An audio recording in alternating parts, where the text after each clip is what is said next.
Hey, morning.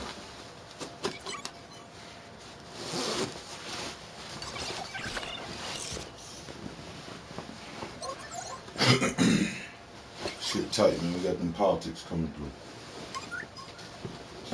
You ain't got nothing interesting to say, shut the fuck up. Don't make a mention, and you'll be okay.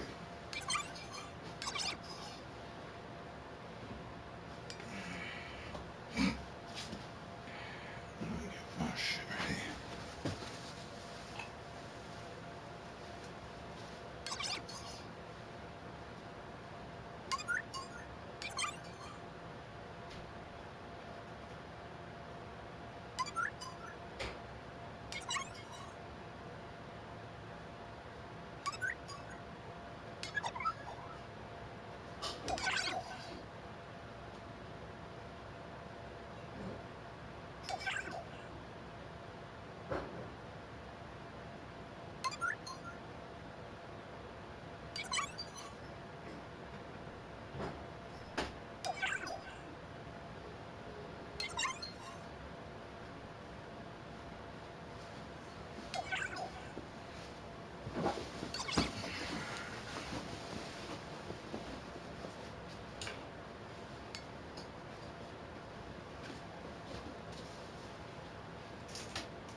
time.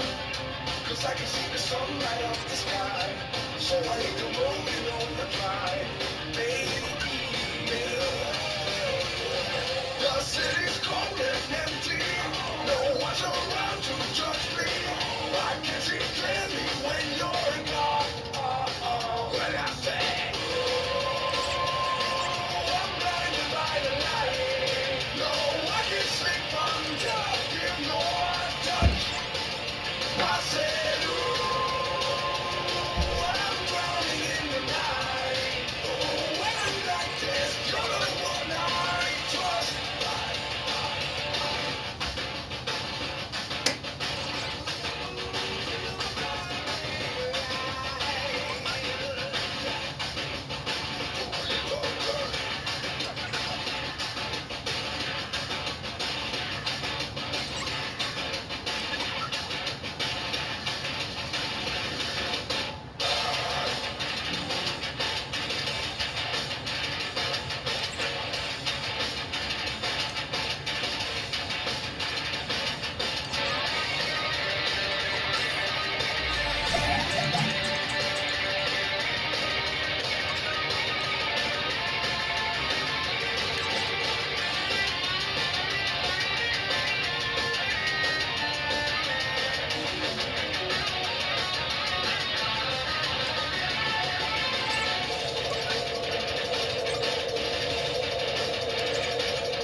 When I said,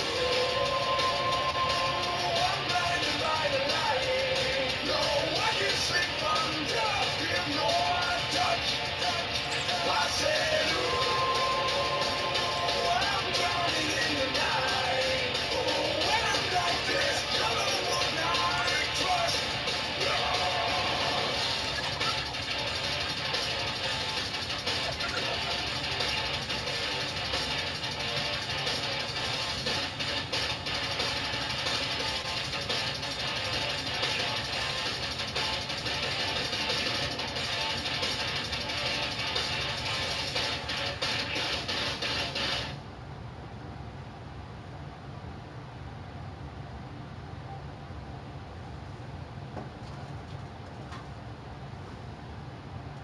Ready to eat.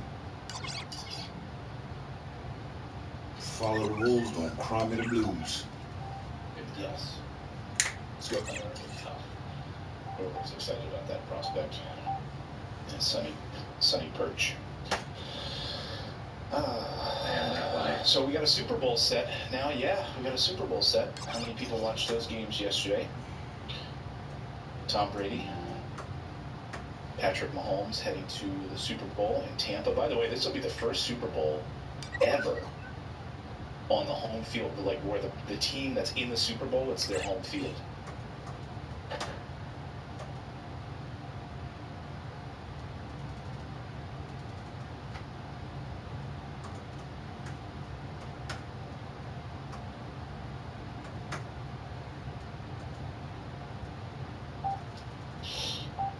This is like 2 days of not shaving.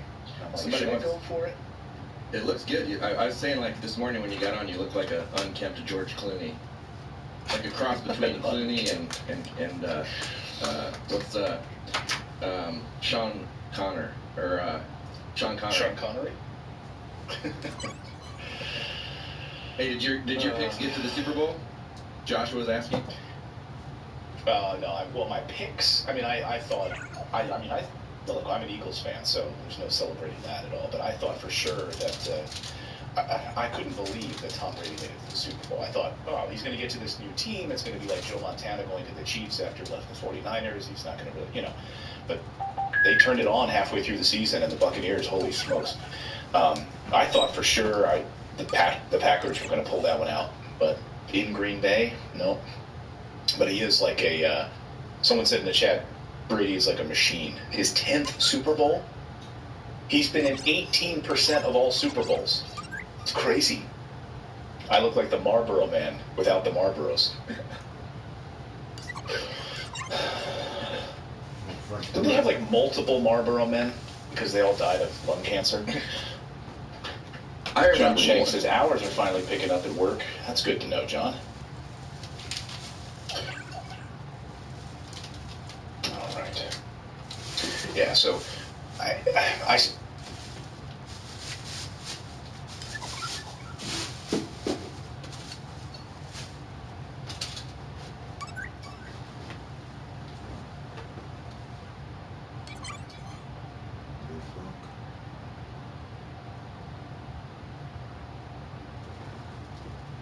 spent the relationship T with T Ming. Kristen Swenson is here. Nice to see you. GQ. Thank you. I know. Why did they not go for it on 4th down? I don't know, John. I don't know either. Huge mistake. Yeah, I screwed up this weekend, and David yelled at me about the studio because I got the new camera and I wanted to set it up because I was excited about the new camera. But the problem is where I am right now in our current studio space, we're going to be moving and building a new studio hopefully in the next month and a half to 2 months. I'm hoping. Now I've got the camera set up, but it's too far away from me. So my desk is literally too far away from me.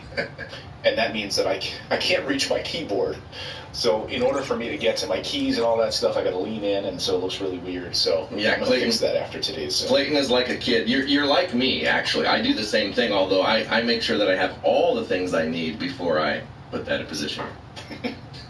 Right. I was like, so now I'm like, I'm too far back from the camera is essentially what I'm saying, and it's difficult because my desk is way over there, so I'm like having to reach over. It's so stupid of me, but hey, when you get a new toy like that, it's what happens.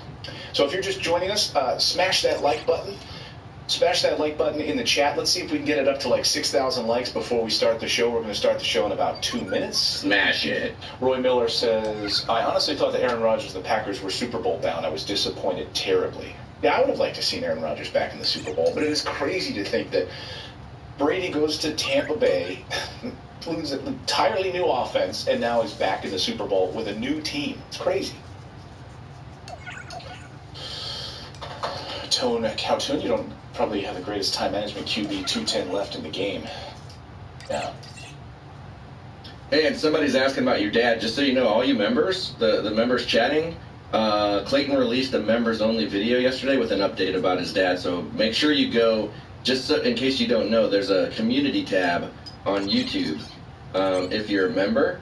So if you go to the channel, let me switch to my thing here, and there's a community tab right here. So if you click on community, then you've got access here to see it, and here's the morning members only video. So make sure you go check that out, and he gives an update about his dad and a couple other things.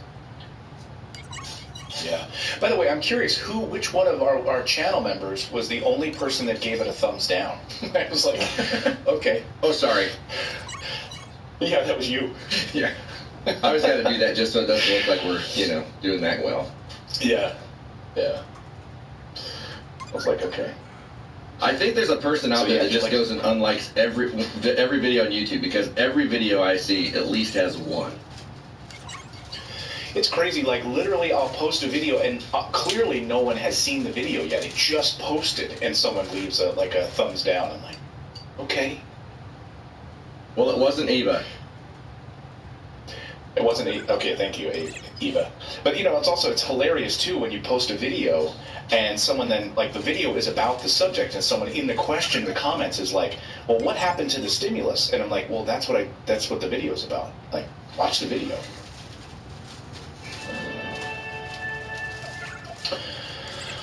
Hey everyone, welcome into Morning Invest on this Monday. Thank you everyone for subscribing, being a great part of our community here. And thanks to all of our new channel members, by the way. A big shout out to all of you by going to morninginvest.com/join. I really appreciate all of the support, supporting independent journalism, covering stories you're not going to see in the mainstream media. We've got a couple of big stories that we're covering today that you definitely will not see on CNN or MSNBC or Fox or any of the big networks, because they are run by corporate elites. So we'll tell you why one of these big stories they'll never cover. We'll get to that this morning. We're going to talk about, though, why it was such a busy weekend for lawmakers as they spent Sunday knocking on the White House door, demanding different things be in or out of this stimulus package. All while the U.S. dollar gets ready for a massive crash. So again, if you have money in U.S. dollars right now, please, please, please, I've been warning you for months. Now these warning signs are getting louder and louder and louder. Move your money into safer assets. Talking about real estate, gold, silver, precious metals, people's currency like Bitcoin. Safer assets right now because the U.S. dollar will be losing more and more value over the next few weeks and months. Also, we're going to be talking about impeachment. It moves ahead today. President Trump, though, meanwhile, is building up his legal team. Rudy Giuliani will not be on that team because he might actually end up being a witness or called to testify himself, so he can't actually represent. It would be a conflict of interest. So we'll tell you about all of those moves that are coming from the White House, or the former White House. And censorship is picking up steam, and we should all be worried about it. We're going to tell you what Facebook and Twitter and others are doing to left-wing accounts. Now, we knew that this was going to come. The purge happened, of course, on the right-wing side just a few weeks ago after the Capitol riots, and now it's happening on the left. And the big corporate elites are running everything. So we'll tell you about all of that a little bit later on the show.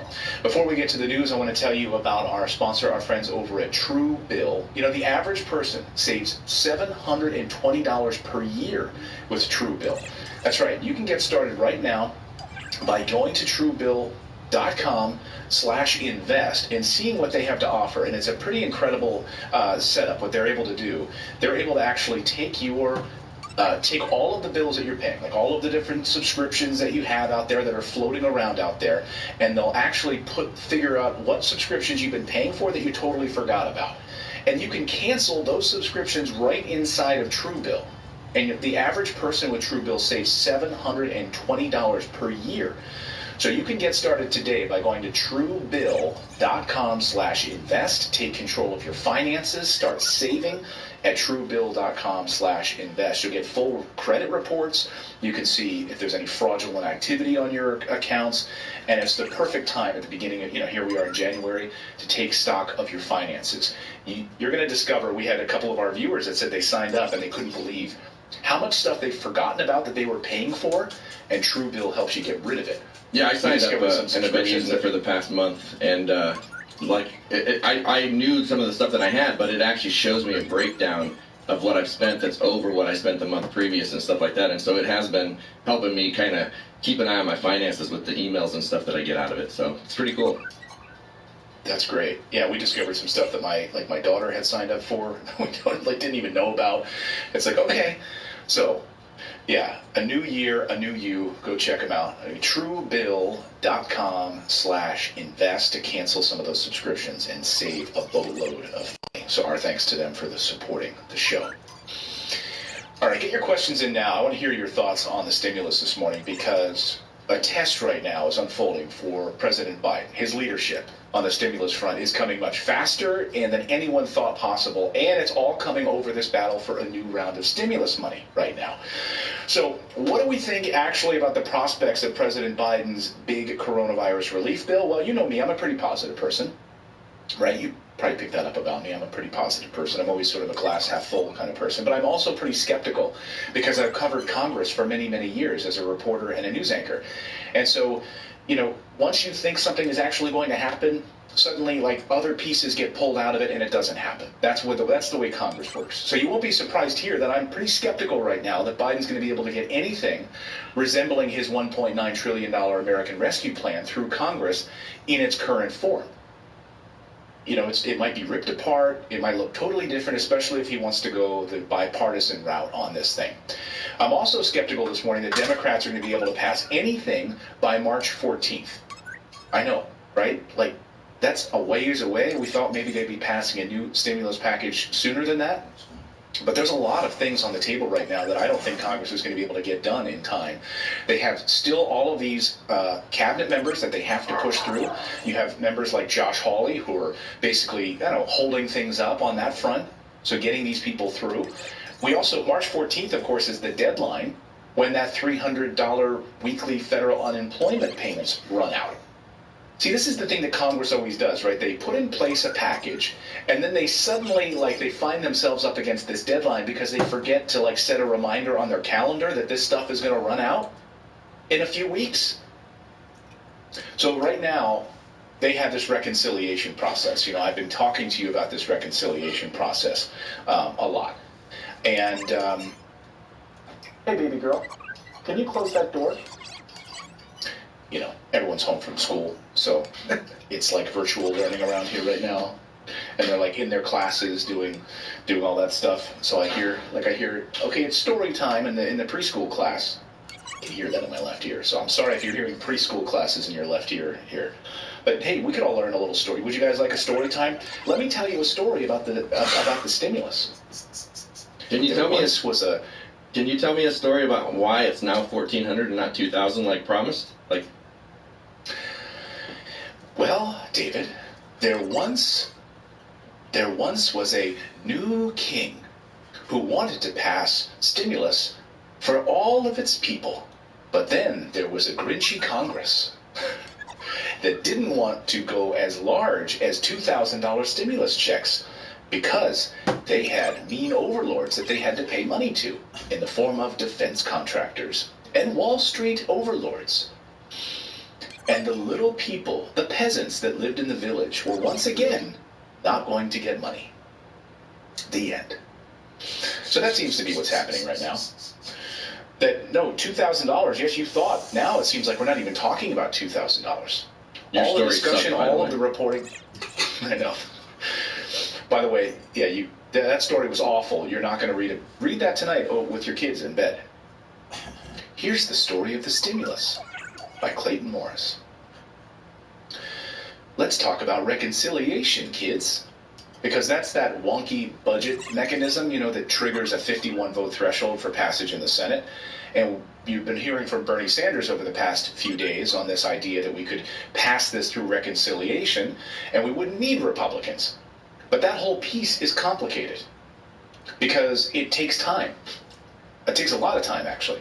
And Democrats in the White House right now would need everything to fall in line their way. And nothing like this is going to go off without a hitch. And this weekend, Senator Joe Manchin called a Zoom call with all of these different members of Congress. They got on the Zoom call to talk with the team from the White House over this stimulus.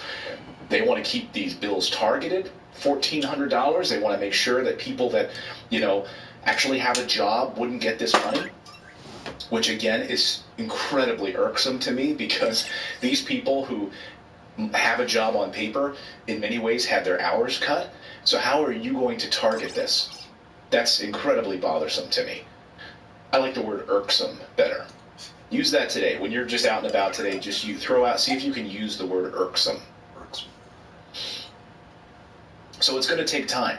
So here's what I think you should expect on the stimulus front. Right now, the House Budget Committee may begin work next week on a new budget resolution that would include reconciliation.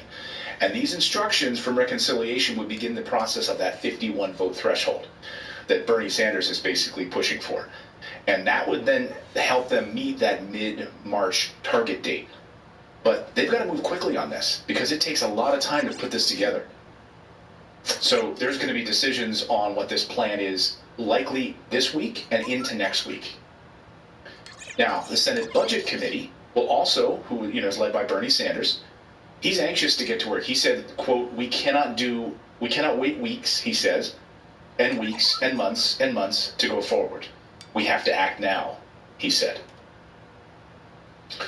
Senate Majority Leader Chuck Schumer, for his part, and Senate Minority Leader Mitch McConnell are also still clashing over the future of the filibuster, so they haven't even ironed out those rules yet. And the Senate isn't even organized.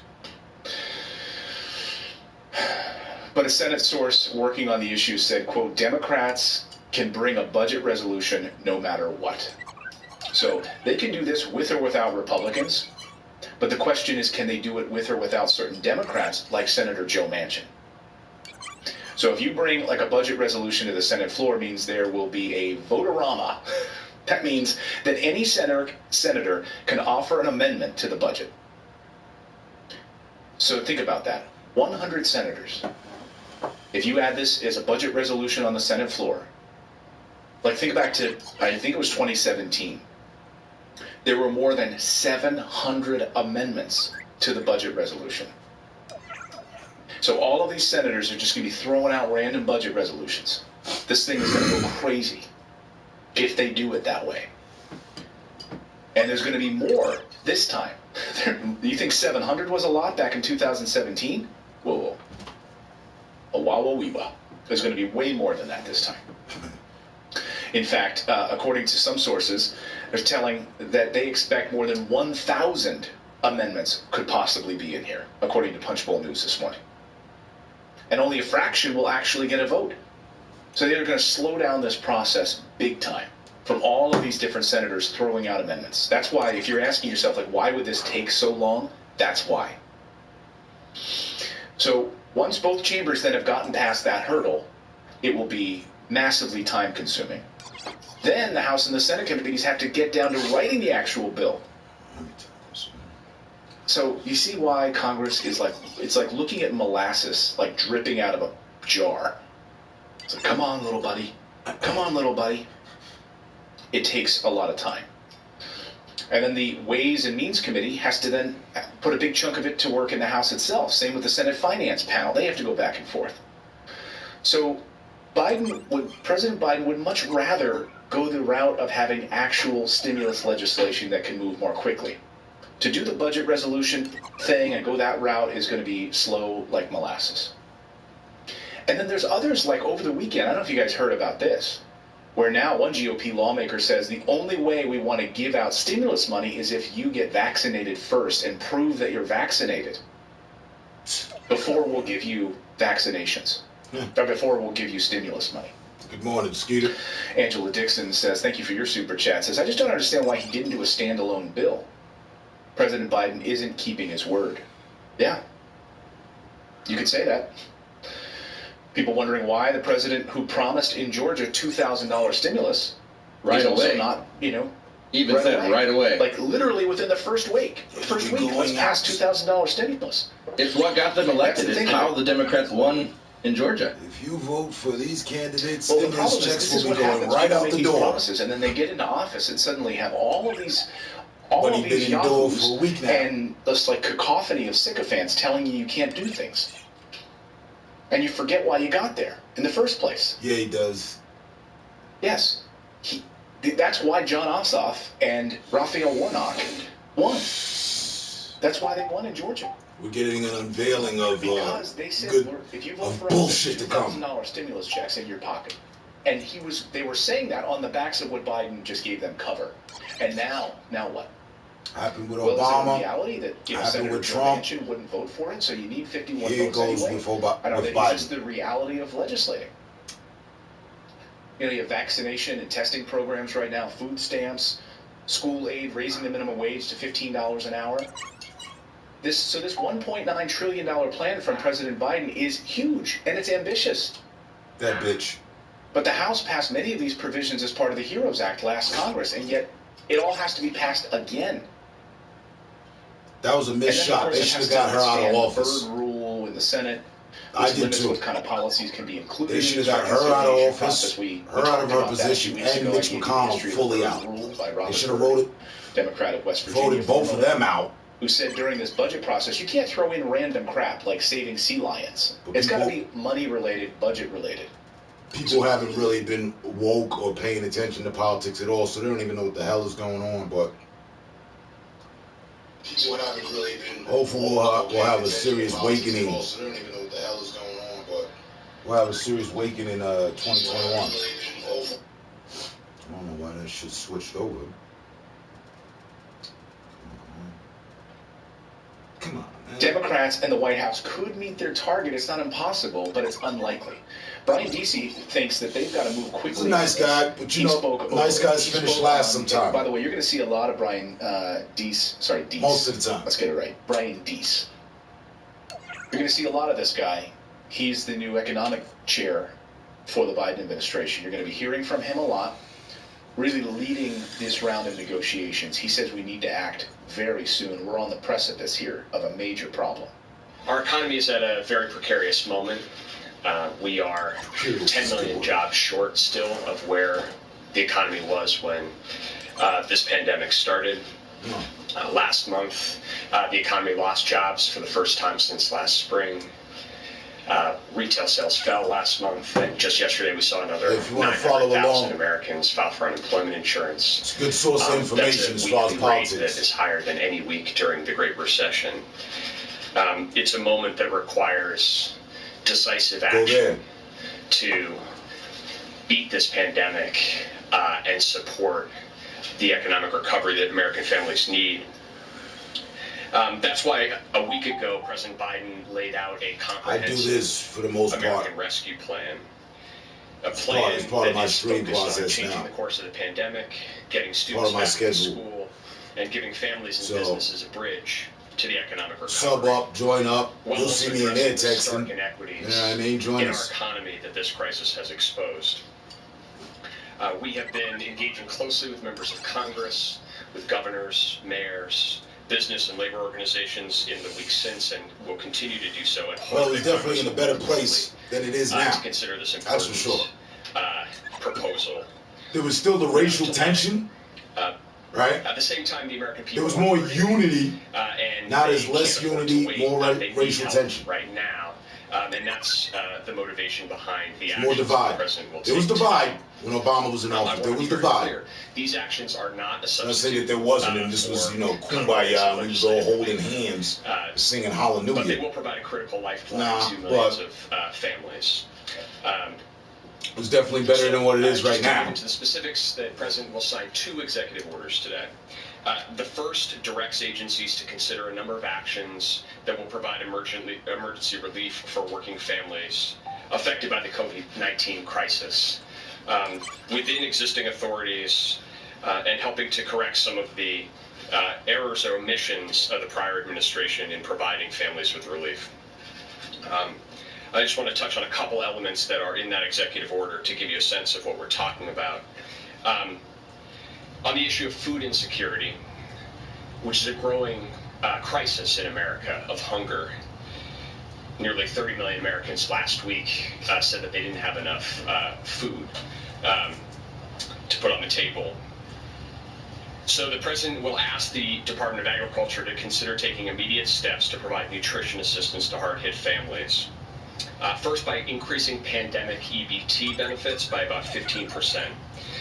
And of course, going for the federal minimum wage also increasing. But look, they have a lot of work to do. And this is going to be the real first big test of President Biden's presidency. They're going to have basically a perfect game. They're going to have to pitch a perfect game for this to happen. Also, this new group being called the Sweet 16. For over half a century. 16. They met with Brian Deese this weekend. The general vibe in that was that if we could just get that problem out the way. Right away. Because of the vaccine distribution problems in the United States. And really, really, problematic turn for vaccine development or rollout. But so much is held on that. Many states, like New York, have released all 100% of their doses. So much rides on that. So we need, in order to get these vaccines moving, in order to try to reach that herd immunity level, they need to keep rolling and get these things out as quickly as possible. Mm. So right now, this group of 16 only half a is an century interesting late. moment for this Senate bipartisan. We'll get to it. Their so-called Problem Solvers Caucus, now calling it the Senate Sweet 16. It's kind of a space that, we'll see what kind of an impact they have. Do they push their leaders to move a vaccine funding bill ASAP? Or, go towards a new stimulus package? That's the big question. Stimulus first. Or I don't even want to be right. I wish I was wrong. Both at the same time. For that matter, I wish I was wrong. I wish I was completely off fucking base about that. And moving this stimulus package forward. So let me know your thoughts on that in the chat. But this is America, right? We're talking about. Do you think that President Biden will be able to push for a bipartisan bill that could get ununited through Congress? States of America. They have to go the That's what we're talking about, right? And just try not to the United. That's a dream that has yet to become a realization. Right now, we're going all in right now on, on vaccines. I'm sorry, we're going all in right now on this reconciliation path. Anthony Scaramucci was asked about this. He thinks they need to move quickly, and he thinks that you may have to do it. It's interesting to hear members of the Trump administration who've been coming out. There's unity, but just not enough. Really not enough. We're really lacking as a country on unity. Stimulus checks. Even former Trump administration officials coming out saying $2,000. Where are the Democrats on? Kristen Swenson says, I still haven't gotten my $600 yet. Yeah, how many of you still haven't even gotten your $600?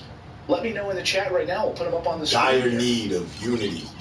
And this is a problem that Biden passed last week. He also passed that stimulus package that would get these we owe it to ourselves out to people. He said, why is there been this huge delay? It's a big fine that's building.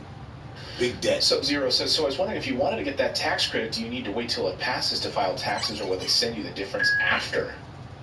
Got that tax credit. Well, the tax credit for next year, so anything that passed before, you already have in place. So you would have to wait till 2022 on your tax returns to worry about the 2021 bill that they're negotiating right now. So that's not going to matter. Just file your taxes as normal. Right. Shannon Doherty says, I think we all need to face the facts that if we do get any stimulus again, it won't be for a while. I think that's going to be the case, folks.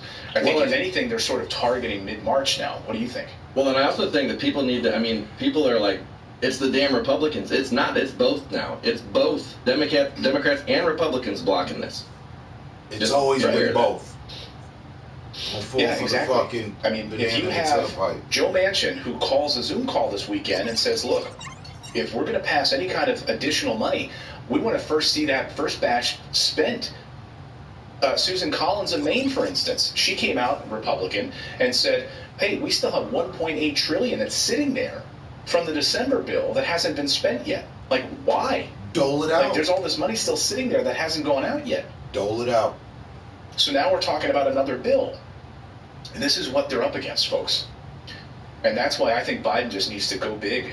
You know, he needs to just ram through some executive actions, do this reconciliation process, see what they can do to speed up that process. If they're going to deal with thousands of amendments, that's going to slow this entire process down, of course.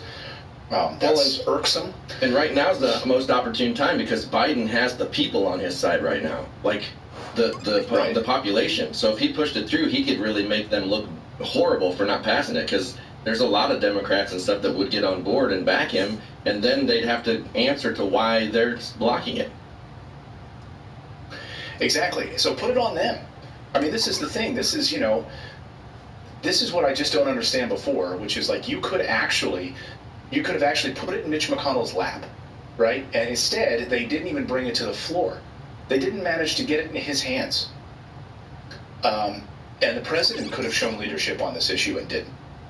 But it's interesting to see, like, that these former Trump administration officials are sort of calling on this. Here's the mooch, Anthony Scaramucci, who says, yeah, they need to go big on this, and they need to do it soon.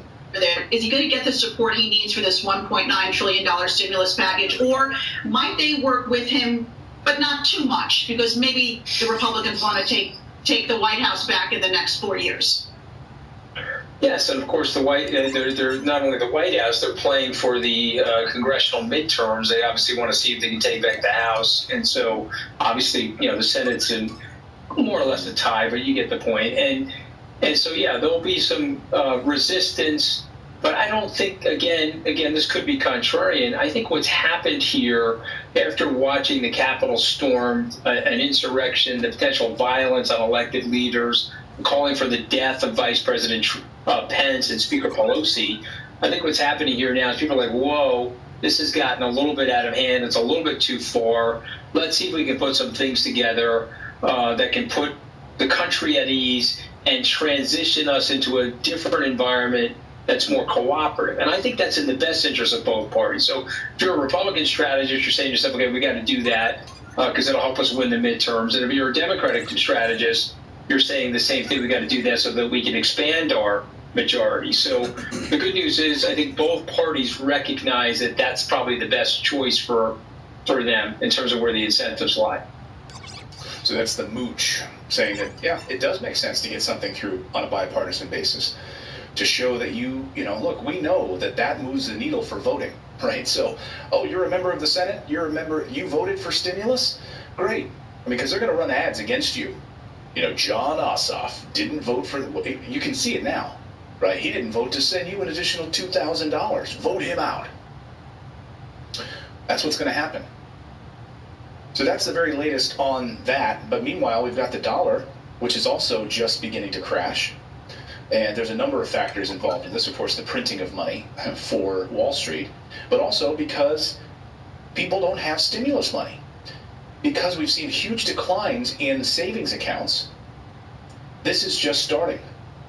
And this is, again, irksome and really troubling. If you've got your money right now and seeing like basically a huge decline in the dollar. By the end of 2021, a 35% decline in the dollar. One of the big issues, of course, is against the euro and against China.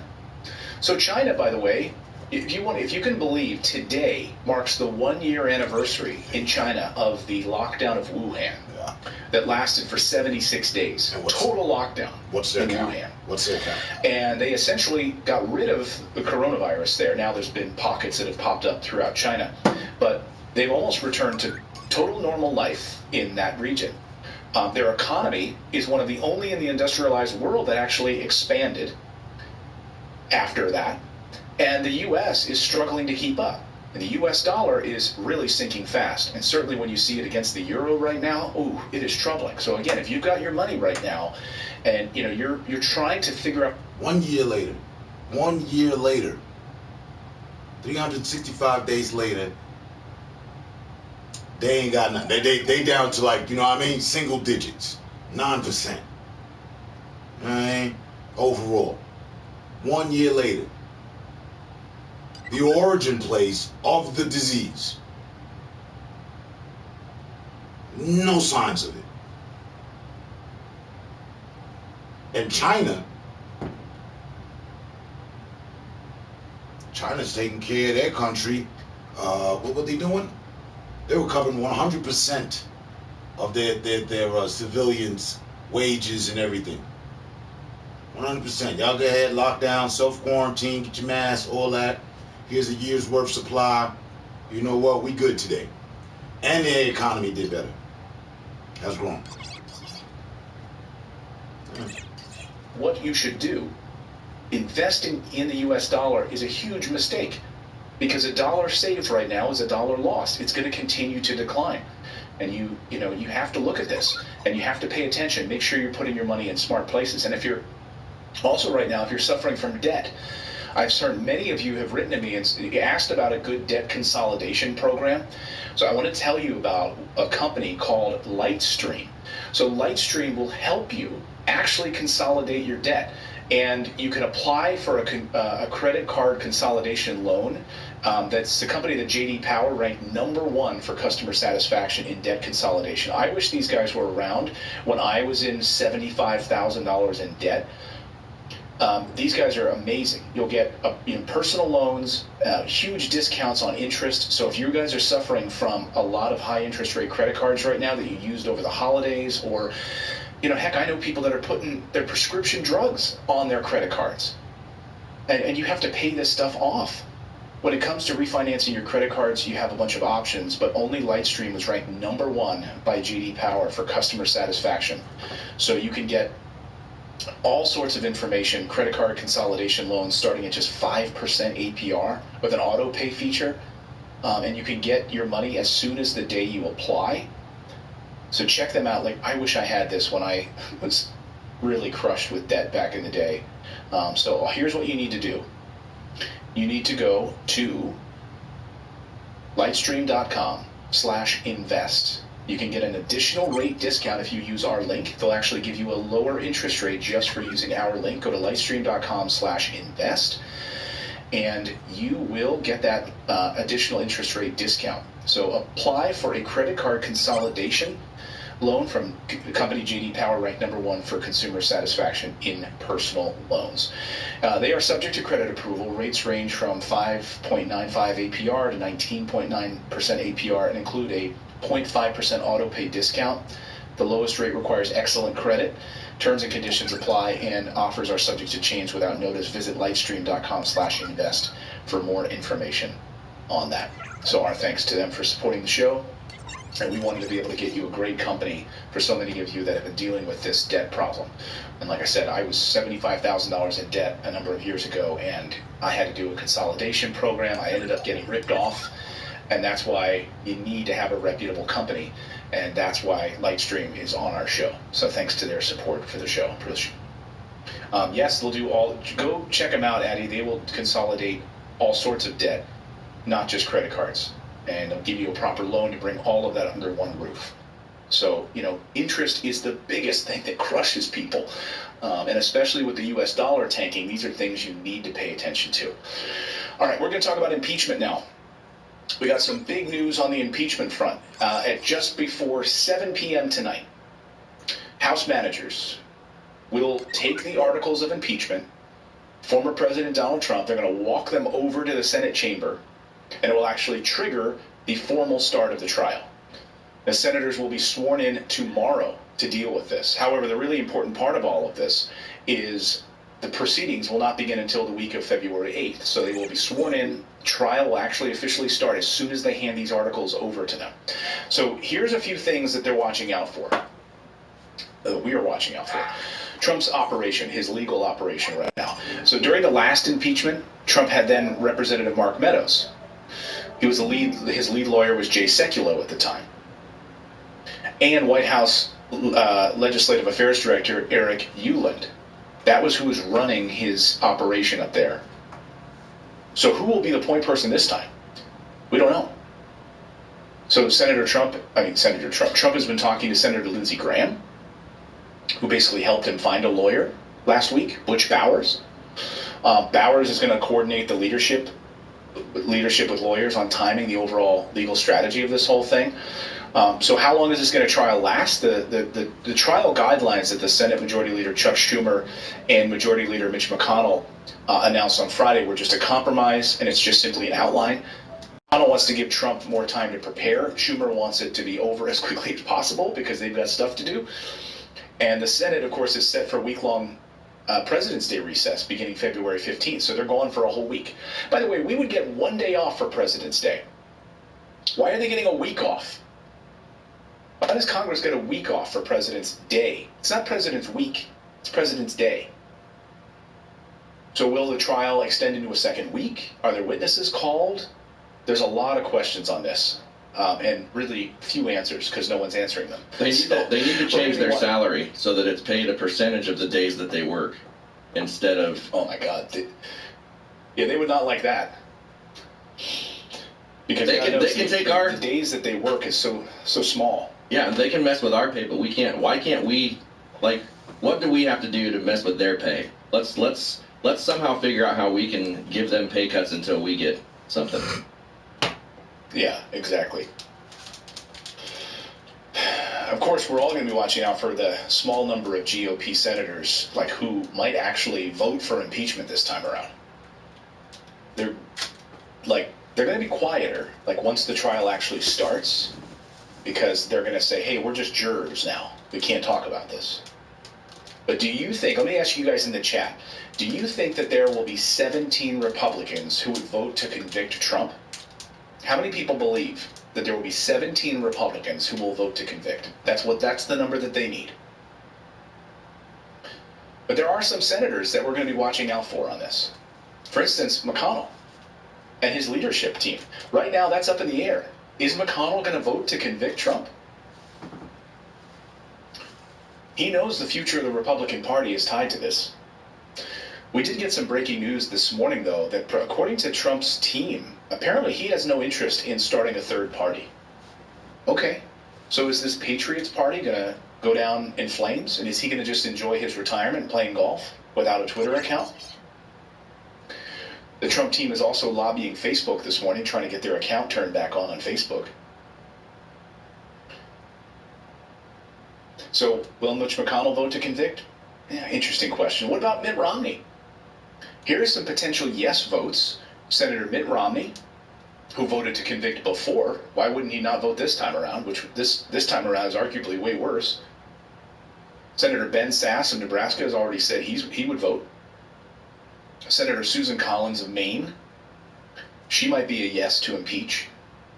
Lisa Murkowski of Alaska, she probably will vote to convict. Pat Toomey has already said he thinks that he will vote to convict. So that list could grow. Now the real question is, what about those Senate Republicans that are up for re-election in 2022? Because this is going to be the real ones to watch. Todd Young of Indiana. Like, if any of you live in these particular areas and you want these senators to vote for conviction, get on the phone. Call your senator's office. Are you in Indiana? Call Todd Young of Indiana. Are you in Missouri? Call Roy Blunt. What about Mike Crapo of Idaho? What about Jerry Moran of Kansas? Rob Portman of Ohio? James Langford of Oklahoma? They're all in this category. They're all running in 2022. And they all know that a vote to convict Trump could have huge political implications for them. Richard Shelby of Alabama? Chuck Grassley of Iowa? They're about to retire, so maybe they'll just vote their conscience. They don't care about running again. Richard Burr of North Carolina said he's already not running. He could vote to convict. So again, these people could say, hey, I'm going to vote my conscience like Pat Toomey. So the impeachment begins tonight. The trial will start technically on February 8th, where they will actually perhaps call witnesses, hear from different members of the legal team, and so forth and so on. So Trump's team is now in place, and he will have to fight this going forward. Let me know whether you think they will vote to convict the president on this. So I just did some math, just out of curiosity. I multiplied the number of senators, took the furniture budget plus their salaries, and it's around $9.2 million a month that we pay for them, which is times 12.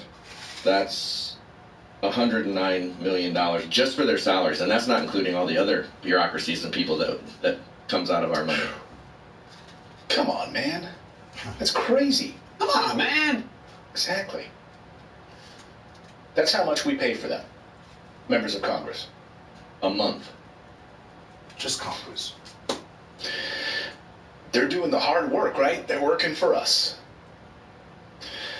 They're really sticking their necks out there for us, these members of Congress. They're earning that money. So on the conviction front, like, here's a guy, remember, think about the 100 or so, 140 of these clowns that voted to invalidate your vote, remember? Like, you voted in your state for a particular candidate, and these clowns voted to not certify the election. Throw your votes out, basically. Well, here's one of them. This video has gone viral, and you're going to see why it's gone viral this weekend. Watch as Pamela Brown throws this Republican senator, Republican member of Congress, a lifeline, trying to get him to answer some simple questions here that he just simply can't answer on this impeachment front and on convicting the president. Says that you aim to, quote, rise above the partisan fray. Yet you are one of 138 Republicans who voted to decertify the election results. You actually did that even after the January 6 riots. So how does that help you reaching your goal of reaching across the aisle and working with the Biden administration? Well, I'll tell you, as despicable as the events on January 6th were, it didn't actually affect my thought process on objecting to the election. You see, I wasn't objecting to President Biden himself, and I wasn't doing it on behalf of President Trump. I was doing it on behalf of the Constitution. I think in six key swing states. Look at her face. She's like, you're doing it on behalf of the Constitution? Nowhere in the Constitution, does it say anything about this. What are you doing? Like, you literally made up something. Like, you're doing this on behalf of the Constitution? Okay. Particularly in Wisconsin, you can see that the state legislature, who is the sole body that is supposed to dictate the law that circumvents and is around all of our... What are you even saying? I'm sorry, how much do we pay this guy? What's his furniture budget at the House of Representatives? $30,000 a year? For furniture for a clown like this? Our election laws was circumvented. They subverted the state legislatures there, and I believe that's a constitutional infraction. Okay, so let's talk about this. Let's unpack that. Can you just share some specific examples of election fraud? Living a dream in our chat says, someone get him a binky. Is this his first TV interview? Yeah. He's already showing traits of a good old politician political way. So I think it is unconstitutional. You know, they tell you one thing but do another. What are some specific examples that informed this bold decision, this audacious decision, even after the riots, to decertify the results? You must have seen some concrete evidence. Well, Well, Pam, the things that I was not objecting to the election on behalf of was things like Dominion voting machines changing ballots or these U-Haul truck. Same. Real quick, just to speak on what you're saying, I agree with that, because yes, everybody deserves a second chance. Right. But I believe people are to be held to their previous crimes or their actions. And that shit was a crime. That was a crime. It was an action. It was a law he put in place to have people locked up, the black population. And now he's, I've got to make right for my transgressions and all this shit. But, yeah, ain't nobody forget how many people served jail sentences, how many people died, how many people got beat up because of what he did before. The shit that you can't live down. Shit like that. You put something in the law which protects the police, which different shit. So, and already, the one lie they got him dead to rights on, before he was in office, he was looking all down, shoulders slumped and everything. Hey, listen, you vote for my boys, you get in the first week, $2,000 checks will be flying out the door. He's piggybacking off of, now it's $1,400, and he's piggybacking off of what Trump did. Trump gave the $600. The money he giving shouldn't have nothing to do with the same, you know what I mean? So it's political bullshit. People haven't got their bread. People still ain't get the bread that Trump sent. I got that. I got a hold of that. But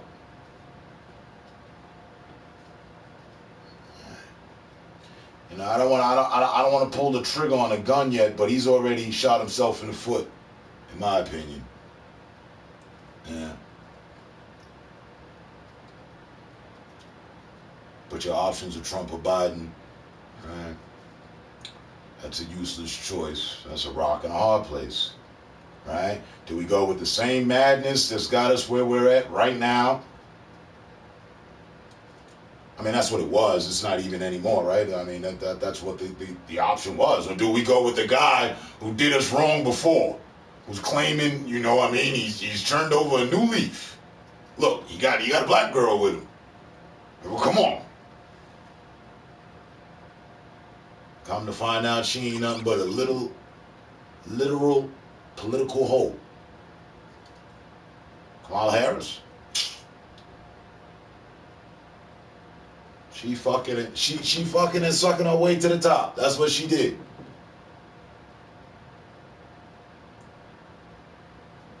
I don't know that she has our best interests in hand. It all sounds good. Doesn't it always sound good, though? Huh? I'm gonna sell some fresh water to a whale. Pulling up filled with ballots for Joe Biden as president. The thing I was objecting for is things like like I said, in the state of Wisconsin, particularly in the town of Madison, there was an appointed official in that town who actually went against the will of the state legislature and created ballot drop. I like that. I'm with you. My take. I'm with you. I'll let you take it. I agree with what you say. Yup. People are like, yo, why are you always hearing Trump out? Because his history doesn't hold any of that. Really, though. This is his first time up at the run. This is his first run of the mill. He about money, a businessman. He had a little TV show. What? Okay, grab her by the pussy. That's bad. I'm not for that. Any of that. I got daughters. But as far as racism goes, I don't know. I mean, I don't know. I don't have him dead to rights like I do Biden. Biden did shit. And therefore, because of it, tens of thousands, if not hundreds of thousands of people have paid. That's different than just somebody mouthing off, another American mouthing off. Actions, law, right? Putting things in motion, the bills and all that, gonna hurt you more than anybody just taking to the radio or the TV, them being white and saying some racist shit. No, they just get canceled. But when a law is put into play, oh man, we gonna live with that. Alright. Me personally, aside for the Central Park thing, Central Park 5 thing, I don't know what that is, huh?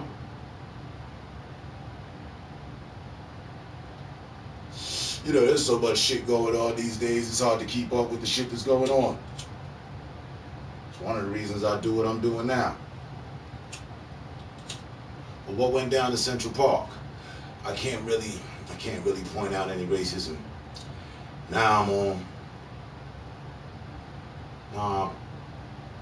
Now I'm not talking about when he was in office. Now I'm talking about when he was in office. For what you said, I agree with you. I feel Biden. If we're going to put them on the balance for racism and who would be more guilty, bam, it just really stays with Biden. His previous actions. What Trump said, I mean, what'd he do? Put up a wall to stop, you know, immigrants and illegal aliens getting into the country? All right, cool.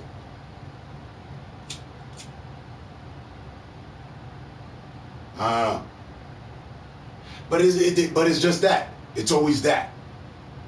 Oh, well, what would you do? The lesser of two evils. Which evil do you prefer? Well, you know, this guy's like racist. I'm pretty sure that's just gonna respike. But then again, you know, you got this guy and he speaks his mind and just says whatever the fuck he wants. It's the American way. All right, damn, we're damned if we do, damned if we don't. We got any other options? Yeah.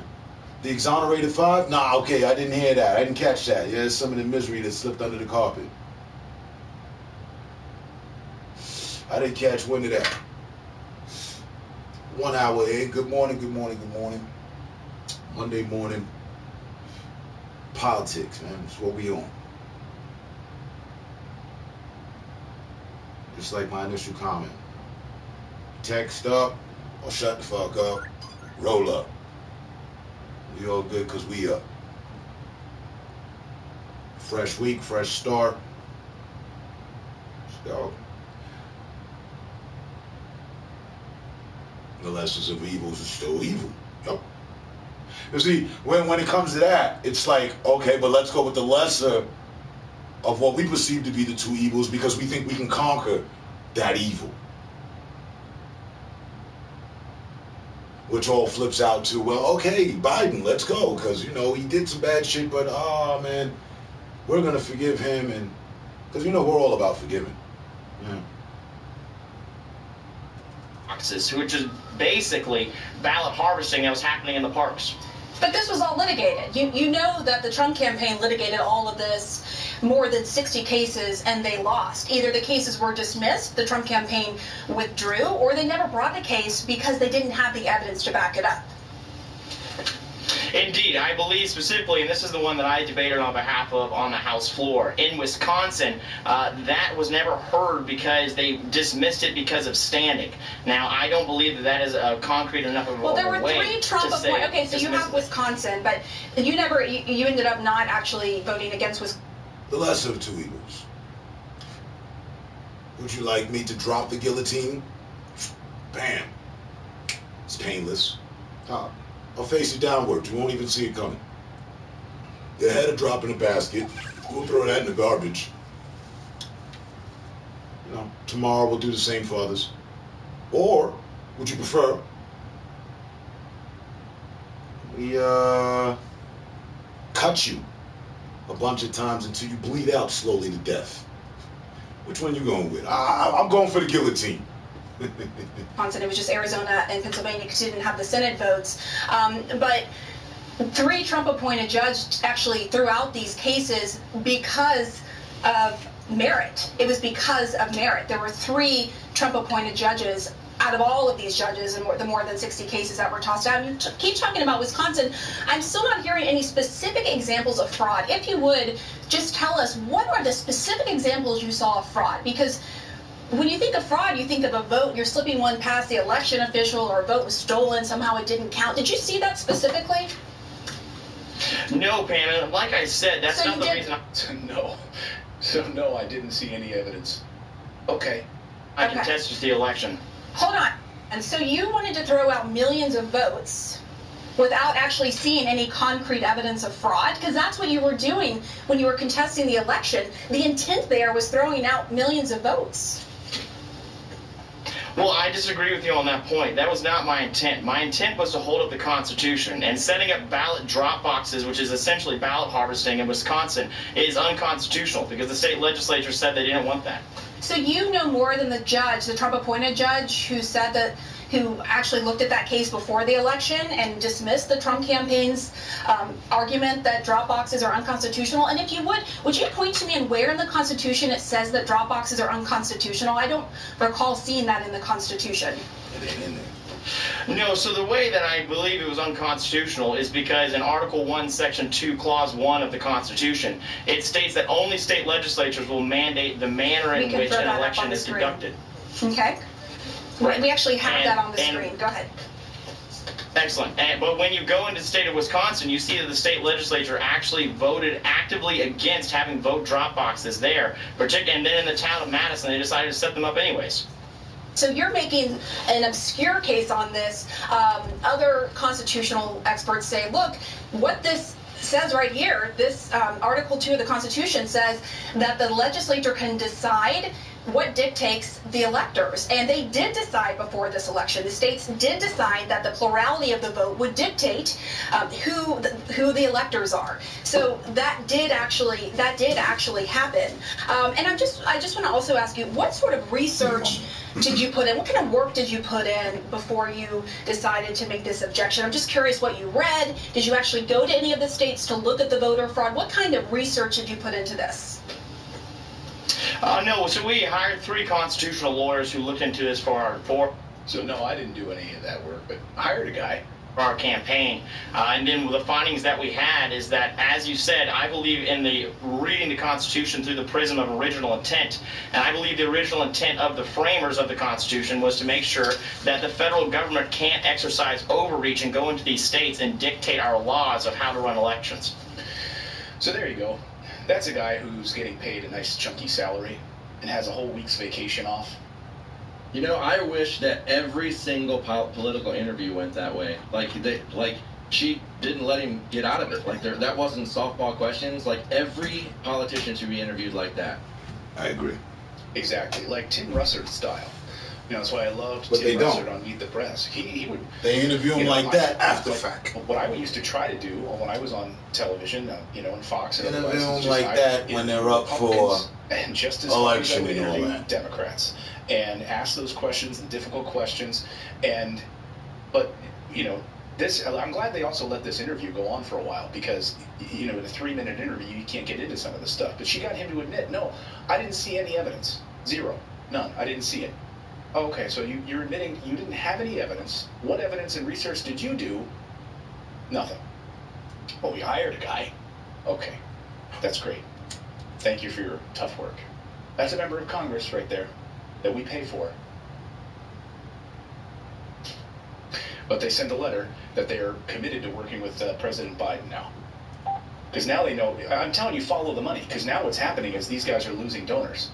You gotta follow The the people money. that did this kind of crap are the people that are now losing money. And all of these big businesses are now saying, you know, you voted to throw out millions of votes?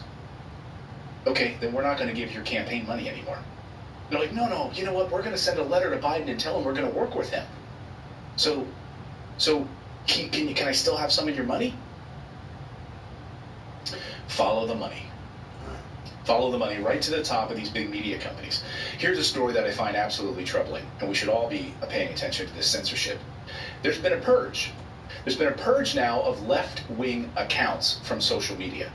Now, Caitlin Johnstone doing some great reporting on this, but right now, socialist organizations, far-left groups, are being targeted on Facebook and multiple Antifa-associated accounts, suspended from Twitter.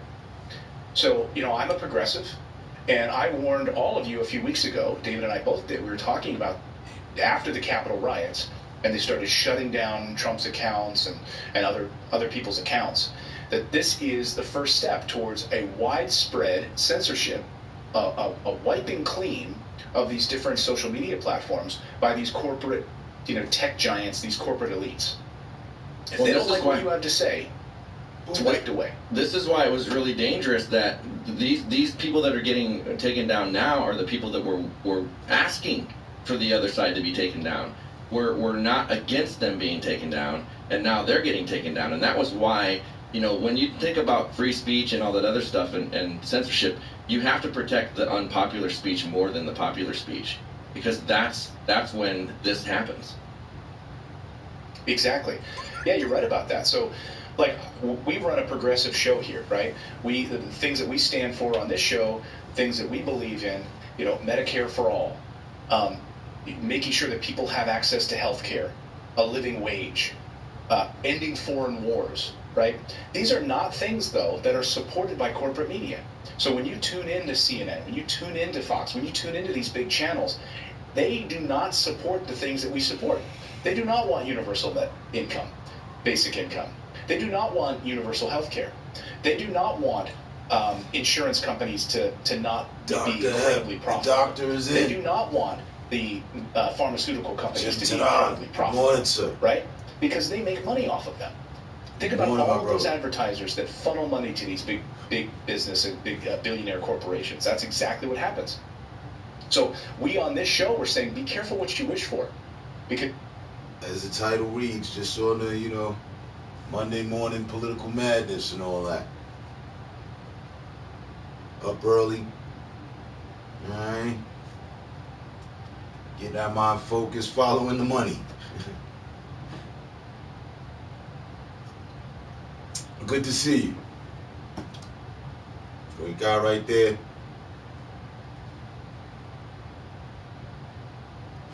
My brother from another mother. Just chilling, man. Glad to see you pass through here.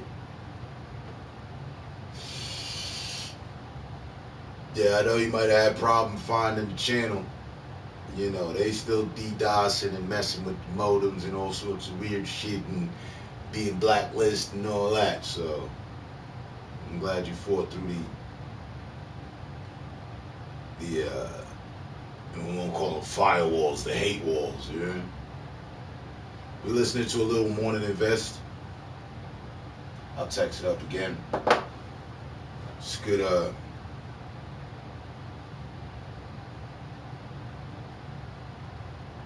good spot for perception on these politics. He's not mainstream, but he's from the mainstream. He used to work with them. But just getting the week and the energy set off right. How about yourself, man? What you got going on?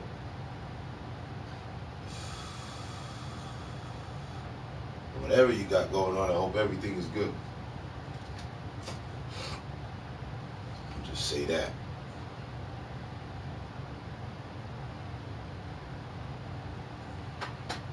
But yeah. Let's see. now, you're shutting down like Trump's accounts and these other. It's gonna start on you, and once it starts on you, then you're gonna start to hear tears. I'm just feeding our brains. And that's exactly what's happening. But many of these groups who are being shut down, you're right. David's right. Like, they came out and said, that's dangerous. We should not be censoring. We should not be shutting these accounts down. Let them speak their mind, and let us then, of course, let the FBI go after someone if they're inciting violence. Okay. Let the person knock on their door. So you still out there in North Carolina? Let the law enforcement handle it. I know you be moving and now around. You shut down these Facebook accounts and other things, and what happens? They go underground. They go to these. They're using like high school sports forums now to have these discussions. And I was going to ask too, like what kind of dirt work exactly? that. Can I say really quick? Some site preparation for the foundations. This reminds me of footing, some footings quote for some cabins. Okay, yeah, that's deep. First they came That's for deep, the socialists, and I did dirt not speak work, out right? because I was not a Groundwork. socialist. Then they came for the trade unionists, and I did not speak out because I was not a trade unionist. Then they came out for the Jews, and I did not speak out because I was not a Jew. When you said that last time, I thought, maybe you were helping, install the hedges, Right. or, some pottery, or Like, oh, it's because it's about them. not pottery, but like, It's like white supremacists plants and so on whatnot, or the something to that effect. But And that's where we're at. So it's just them. your lane falling still. And Yeah, that's what you it's said. coming for the- You said something about the foundations. So what is going to be left is those in the middle. It's the big corporate elites. It's all of those voices that could affect change in this country being blocked, cut out. Here's one organization that had their account. What's the shut weather down. like out there right now? We have just confirmed that Facebook has disabled the page of the International Youth and Students for Social Equality at the University of Michigan, as well as the accounts of all admins. It's from the World Socialist website editor. Said this is an unprecedented attack on the speech rights of an official campus student group. The World Socialist website. More censoring. They also reported the following. On Friday, Facebook carried out a purge of left-wing, anti-war, progressive pages and accounts, including leading members of the Socialist Equality Party. Facebook gave no explanation why. They just disabled the accounts. They didn't even publicly acknowledge anything that the deletions had even occurred. At least half a dozen leading members of the Socialist Equality Party had their Facebook accounts permanently disabled, including the public account of Genevieve Lee, who is the National Secretary of the International Youth and Students for Social Equality. Sounds like And Seattle. the personal account of Niles Nemeth, the U.S. managing editor of the World Socialist website. At least it's not snowing, Just for some though. context here, back in 2016, Nemeth was the Socialist Equality Party's candidate for the U.S. vice presidency. I was wondering if y'all got hit with that blizzard that just Here's a blanketed some the country context on like this. last week or That over we the should all weekend. be upset. None of the individuals whose accounts were disabled had violated Facebook's policies. Upon attempting to appeal deletion of their account, they received an error message saying, "We cannot review the decision to disable your account." With no explanation or warning, Facebook has effectively seized the intellectual property of those it has targeted, cutting them off from years of their photographs, their writings, and their online discussion forums. Facebook also disabled the London Bus Drivers Rank and File Committee Facebook page, which was set up with the support of the Socialist Equality Party. As an axe, how much organized longer you gonna be opposition there? of Bus drivers. This was because of a widely discussed call When's for the a walkout project? by When's the bus drivers project? to demand The project gonna be protections against finalized or whatever? Like, COVID-19. when you gonna be done? Like, these bus drivers they were like basically unionizing, saying we need protections. You guys finishing up, or you got another week or Facebook shut 2 down. weeks? Well, and it's like the whole conversation, went this direction after the Capitol because they knew that people were just hyper sensitive and like, we're going to shut down all these white supremacist accounts and everything, and everybody like, yes, close them down, close them down, close them down. Now wait a minute, what? Now you're closing mine down? It's like people are just on board because people think that they're doing the right thing, but this is so wrong on many levels, and it's just going to get worse. Censorship. Right. Accepted censorship. So this all follows, of course, what David was just talking about, which is the purge of these right-wing accounts after the Capitol riot earlier this month. Well, guess what? As Caitlin Johnson said, it's just the pendulum is now swinging back. It's the pendulum of censorship is swinging back the other way now. And it surprises, as she said, nobody that knows anything about anything, because we knew this was coming. We were talking about it right here on the channel weeks ago. And David's right, like all of these liberals, like in Hollywood and so forth, were super excited about it. Like, Trump is shut down, Trump is shut down. I got some pushback online when a friend of mine who is a liberal, he tweeted out about the president's account being shut down. I said, dude, be careful, because they're going to start coming for you. They're going to start going the opposite way. There's still 2 of them They're going left. to start targeting the left now. Well, and you saw that video. No, that's not going to happen. I'll save them. I'll save them for when you get back. CEO of Twitter, Jack It's Dorsey, just right? beginning? He was saying, Maybe that for a they're second. Just start doing A few that. weeks Like, potentially, it's yeah. there's going to be more. Laying foundation work. Right. And Angela Merkel, I mean, unless you got some good excavating are so tools. right in saying that's just too much power for Twitter, because they And a can few actually crews. change the conversation. They can actually push their agendas just by removing certain accounts. And these foreign leaders are now like, well, we're not going to post on Twitter now, because if you can take them down, so what if we have a party that doesn't agree with, like it makes things unfair. It makes things biased. And these big companies, I mean, the Facebook, the Twitter, all of these big tech companies, they run the country. It's a filter I got up. I mean, Google runs, think about Google, Facebook, Twitter, all of these big social media platforms and big media organizations, they run. I like to use it like, I mean, the fact that like you can news, have, like, MSNBC, the black and white, like the Andrew news. Yang on their Morning airwaves paper. during the presidential race, and he was doing better than Kamala Harris was in running for president. And they wouldn't even put him on their graphics to show who was running for president. And when they tried to do interviews, they were shut down. You're not allowed to have him on our air because he is too left. He is too progressive. Well, and they have to listen to that because support this media elite agenda. Ed Schultz, I don't know if you remember Ed Schultz, he lost his job because he brought Bernie on. He was actually mid-February supporting Bernie on his show and talking about it, and he got fired. I'd like to be able to shoot out that. Yeah, what happened to Some Ed time I Schultz? wanted to shoot out to Florida. Hear from him anymore? Back to Florida. Well, he's passed away now, but. Right. But right afterwards, like I think he tried to get like a radio job. That's like what's I used up. to call him That's his what's show. up. I enjoyed his radio show. Yeah, he ended up on RT. Here. He was a RT news. That's right. That's right. That's right.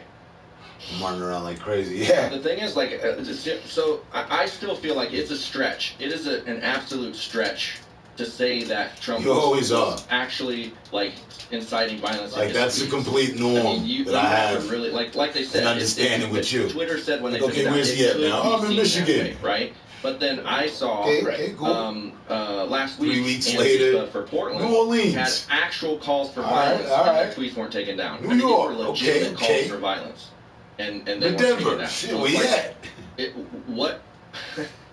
If we have these people not being consistent with what just stay safe on all the travels, man.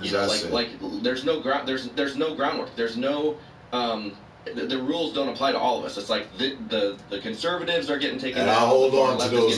I'll hold on to those. Why don't they until just you get have back. very concrete and very easy to understand guidelines that we know where to follow? That's the problem. A lot of it's just arbitrary. Yeah, it's the whims of like Jack Dorsey being on vacation. We'll make our own caviar. And just says, yeah, caviar pre-rolls out of idea, those two. Next time.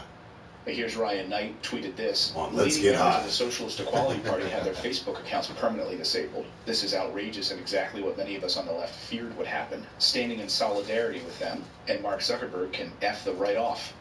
Okay, just wondering. And you don't hear any of this from the White House. You don't hear any of this. Wasn't sure I would love for a reporter to ask the White House about this. Members of Congress about this. I would love for someone tonight, I'm going to be watching this afternoon, Jen Psaki's press conference. Will anyone ask her about this? Like, what is the White House stance on this? Oh, yeah, but they won't answer. They never answer. Come on, man. Not going to answer that. You see this, like, so, yeah, he tweets this. We've just confirmed that Facebook disabled the page of the International Youth and Students for Social Equality. So, I'm sorry, this is a page about youth and students that want social equality, and you took it down? Okay. Well, then the press secretary would be like, well, you know, we took it down because, you know, domestic terrorism, we've got this, you know, thing of domestic terrorists now, and we have to start taking it down so that their message doesn't spread. And that's how it starts. I mean, the fact that you have somebody like Angela Merkel coming out and the president of Mexico coming out saying, like, no, that's a bridge too far. Like, you're going to censor political leaders now? That's what you're doing. The response to this message is fascinating. My Progressive Party group was dissolved by Facebook today. I can assure you that a few thousand Bernie lovers are not exactly inciting violence. What they're doing is clear and expected. Hey, that's how I took off on That's how I took off on a Friday night, leaving here, headed to California. It's only 17 hours. Let's go. Comes from. Let that sink in for a moment. Censorship is never aimed at one ideology or the other. Its main target is dissent from the ruling class, wherever it comes from. That's exactly right. Well, then this is It's just 7 hours short of a day's drive. Things that don't actually affect change in this country. So just send me a real challenge. Stuff that won't actually help people, lift people out of poverty, change the status quo, right? Fight for getting lower medical pharmaceutical costs in this country. I got a whole 18-wheeler tattoo on my throat in the open road the other day, and how out of whack they are with the rest of the world. I bet if that was an account by some random socialist, it'd probably be taken down. But because it's Bernie, maybe we have more of an eye. My biological father was a trucker, so but this is what they don't want. They don't want you challenging the corporate elite. They don't want you tweeting about these things. They don't want you talking about I got the driver gene, yeah. No, because if you do, you get taken down like Parler. I mean, people can say all they want about Parler, but it was not what people are thinking it is, and they just outright went after it. But, see, for me, what I was thinking this weekend, the biggest problem is our media is establishment, our social media is establishment, because if you look at the media right now, the news channels, they put out more misinformation than we do on this show. And they indoctrinate people. They like Fox News indoctrinates people on the right. MSNBC and CNN indoctrinate people on the left. They plant their flags. But then if you download any news app, you go to any social media, who do they legitimize as actual news? All of the Fox, CNN. Those are your trusted news sources. They're free from censorship. They don't get taken down. They can show violence. They can break all the guidelines, but we can't. So when we post anything that goes against anything that they say, we are at risk. So it's the establishment, and this is a fight that they want to control the content. They want to control. I think you're right. I mean, like, look, I was looking through some of my videos this weekend, and I thought, like, why is that one demonetized? Like, why is that one hidden? Because it was me covering certain things that they could cover on the CNN channel on YouTube, but I can't because I'm an independent journalist. Like, I run an independent media organization. You don't have the government standing over your shoulder telling you what you can and can't do. I'm not Google. I'm not Apple. I'm not Facebook. I'm not these big Wall Street corporate elites. I can't. I run the risk of having like videos demonetized, taken down, to try to hide all the time. The truth from people. Started with the little guy. Now they're working with the big wigs. Why, in America we think like we're fighting for this freedom, but we're really not. Nope. What we're trying to be, what most people are just saying is just make me safe. But I'll give all my freedoms away. Someone said, Clayton, or someone's a super chat, I think. Someone said, why do people vote against their self-interests? Yeah, right. Why do people, support Trump when they vote against their own self-interests? Like he's going to support the wealthy. Like, but why do people? It's because we're spoon-fed day in and day out by these big media corporations to keep people ignorant. I was going to say, well, and people can get mad at the people that bum rush the Capitol and everything, but the thing is, like I was saying, those people were indoctrinated by Fox News, and then every social media site, every app you download legitimizes that news channel. So those people think that is the truth. They think what they are hearing is the truth, so we cannot really blame them. We can try to help them and get them over here and watch shows like this and get them away from that. I love seeing in the chat how many people are like, I don't watch mainstream media anymore. I left Fox News, because that's exactly what they are doing. They're indoctrinating people, and they think that they're doing the right thing with all of their heart. They are good people that think they are doing the right thing, but they're not. Right.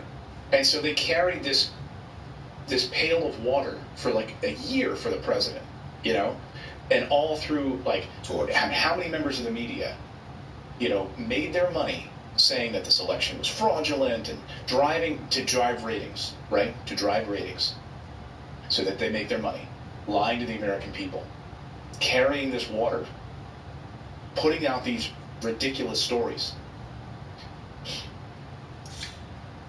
And anyone who didn't want to, who wants to tell the truth, then gets knocked off of Facebook, gets blocked.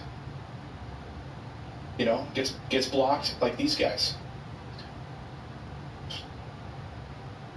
The unprecedented attack on the speech rights of an official campus student. Like, where are they supposed to go now? And I think that this tweet is perfect. Censorship is never aimed at one ideology or another. Its main target is dissent from the ruling class, wherever it comes from. And this is particularly a question that Tulsi Gabbard, who's been she warned against this. Tulsi Gabbard, who ran for president on the Democratic side, warned about this. And of course, she had to deal with all of the ridiculous mainstream media campaigns against her because she was speaking the truth to power, wanting to end foreign wars, worrying about censorship. She was one of the first people that was worried about this censorship of President Trump and shutting down these accounts.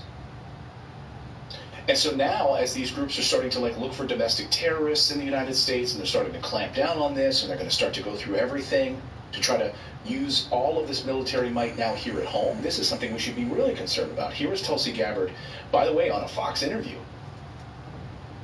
With or heard from appointees and nominees in the Biden administration who are already starting to look across our country for these types of movements similar to the insurgencies they've seen overseas, that in his words, he says, make up this unholy alliance of religious extremists, racists, bigots, he lists a few others, and adds at the end, even libertarians.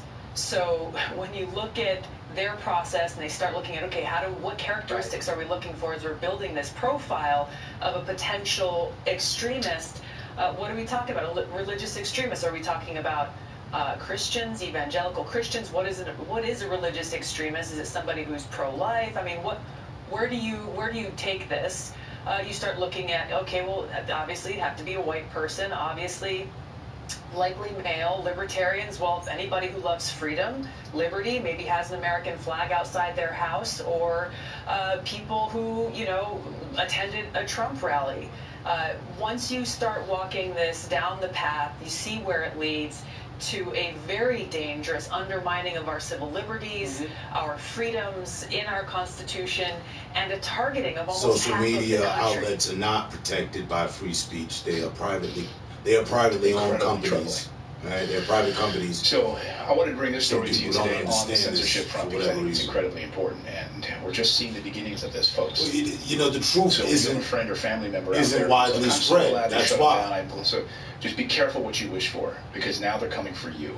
Now they're coming for your viewpoints. Now they're coming for you because you support, wanting to lift people out of poverty. People were slashing already pharmaceutical prices in this country, just flocking having to an social equitable healthcare media. system for Americans. A lot of us the list goes on and on. raised by it, then they That give goes us against our the own corporate avenue agenda. of it. If pharmaceutical YouTube, companies can't make tons Facebook, of money, Instagram, so forth and so they on. can't spend ads People are like, on yeah. MSNBC and CNN and Fox and all these other Bloomberg and CNBC and all these other television stations. Myself Every time you flip on included. afternoon television, it's all pharmaceutical ads, I'm right? guarded. I knew.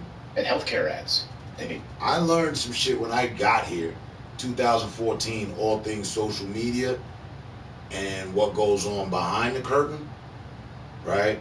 So if I sit here and, as I have, and promote positivity or keep a certain narrative, then they have people they're going to send my way to disrupt that.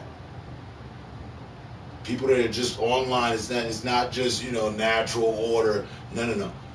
They have organizations to see to it that you don't get too big. You don't get to anywhere.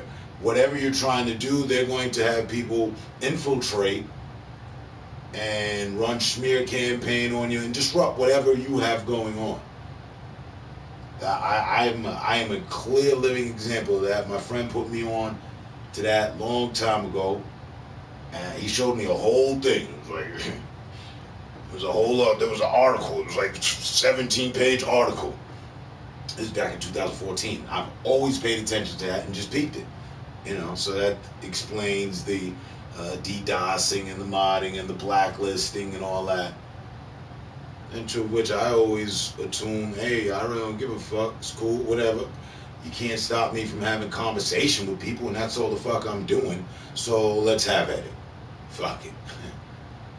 And I haven't even went out of my way to find defense of that. I spoke to you about that when you were here, one of the many conversations we had.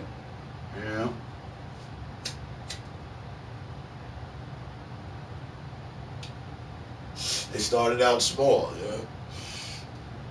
They steer content to push agendas, shadow bans, ghost accounts, troll bots, shit. It's a psych ops program. Yeah. I'm under psychological attack in here all the damn time. They stay trying to figure me out.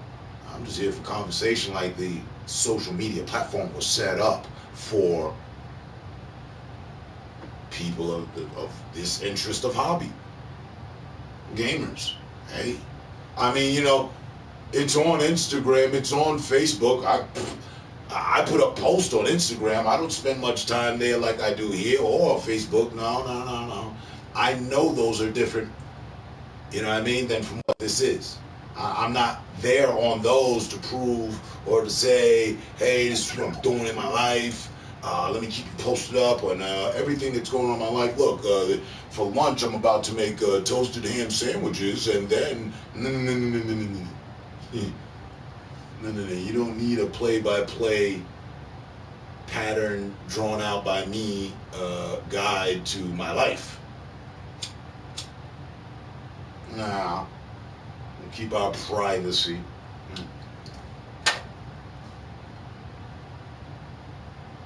When I'm here. Turn it on, light up, see the tunes, conversation. That's it. We're not really, but even with it, that just being it,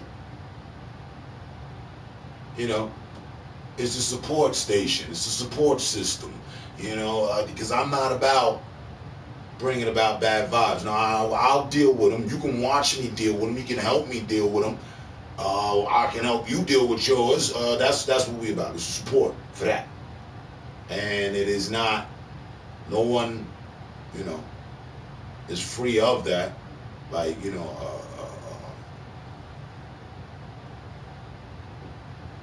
no one's segregated from it, divided out of it, unless you're on some negative shit. If I deem it that way, then that's just the hell it is. I'm the host of your show. You don't like the show, there's always another channel.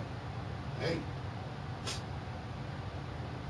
I'm not gonna run me crazy to run my shit amok. Nah. You can do that all on your own on that side, whatever, keyboard warrior status or whatever it is they do. You wanna utilize the platform as it's intended to be social with the media? Okay, cool, let's do that.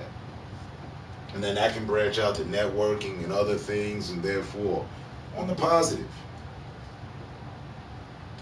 I try not to take it outside of those constraints. Yeah. Social media is a mental prison for most. Yep. And was way before they gave us our own dosing of it. That's why they gave us our own dosing of it. They seen how much people were following after celebrities through social media. Following, what's going on, the who did what, the inquirers, the articles in magazines, all that is social media.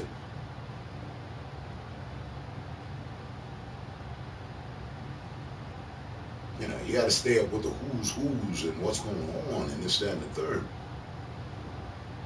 They gave the public their own little beta version, alpha, beta. Here, you guys work with the media social thing for a bit. Let's see what you guys do. Because we've been running this for, 4 decades. You guys here have a little starter kit. Well, you guys are saying too much. She's doing too much as well. Shut her down. We gonna, we gotta govern this. Put a govern on it. Too much power coming out that. Tone some of that power down. Put a governor on that. Yeah. To the point where the shit muffled. You don't even hear it no more. What protests? What people? It's just what they control, right?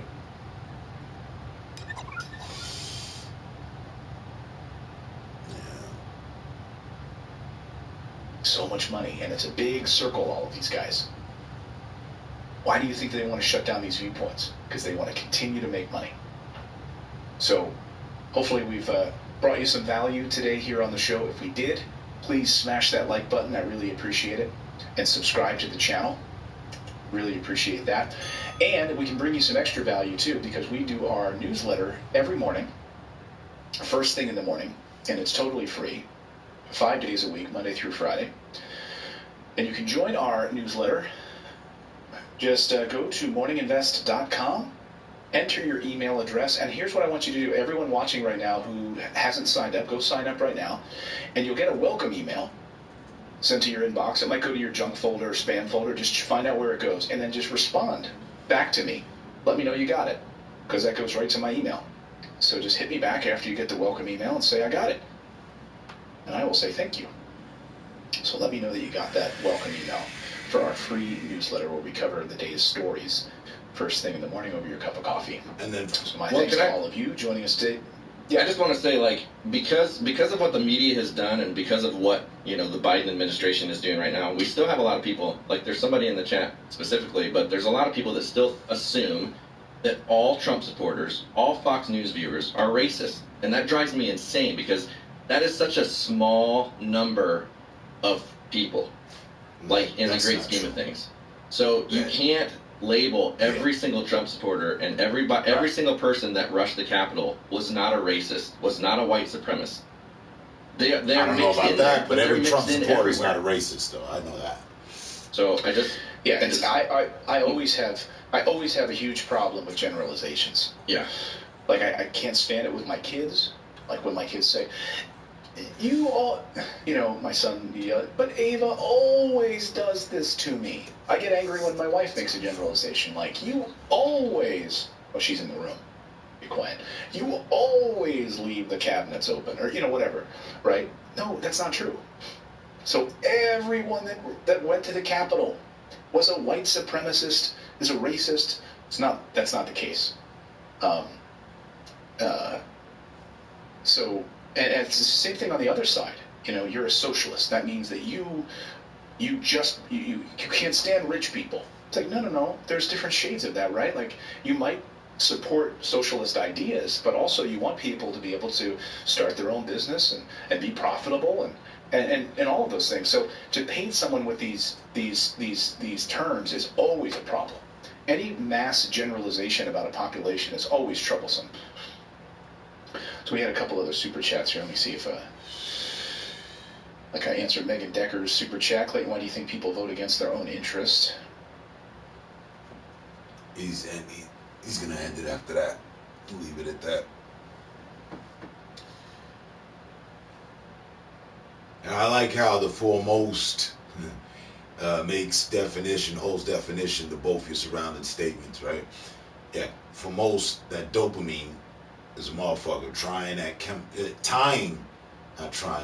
that chemical reward to a button or a thumbs up. Brilliant. The best intoxicants and stimulants come from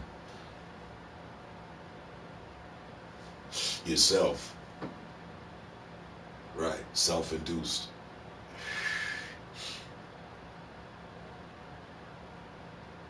Right. Distraction. If we were to put it, could drop it in one bin. You could say the whole social media thing of them giving us platforms has been platforms of distraction. And they had us distracting ourselves.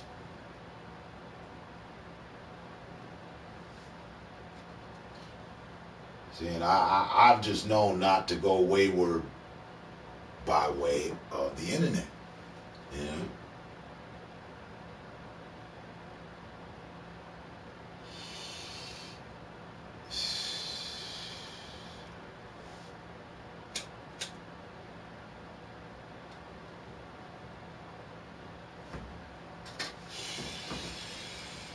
But like he said, all the content has brought some understanding or some sort of value for the listener.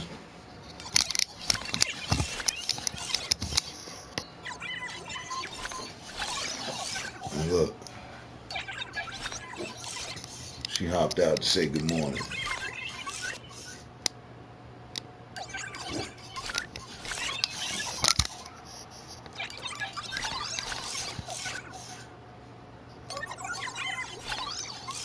You can't even make her out, huh? Can't see her?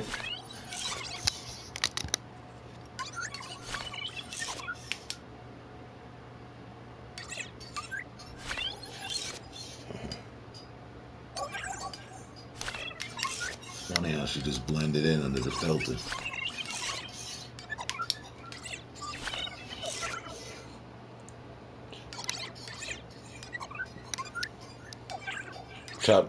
Trap Jaw's got her dopamine. She's ready to deliver some of that dopamine.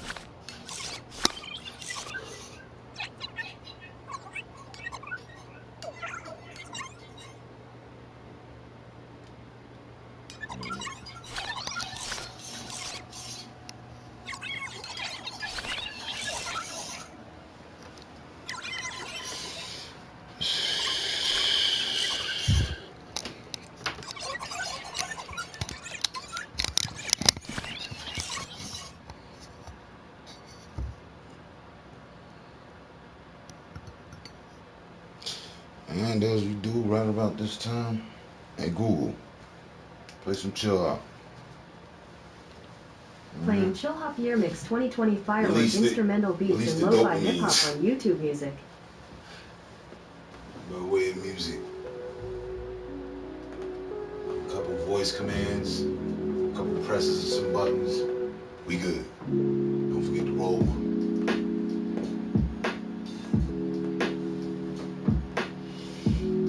But I found some out that it's not that bad.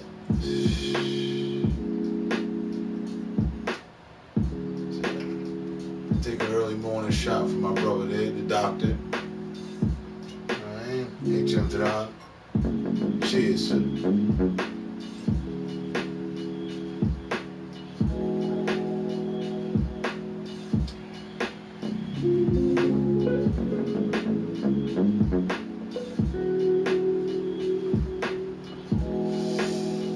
That's how we do. If you didn't know, or you had interest in new, or you was just new.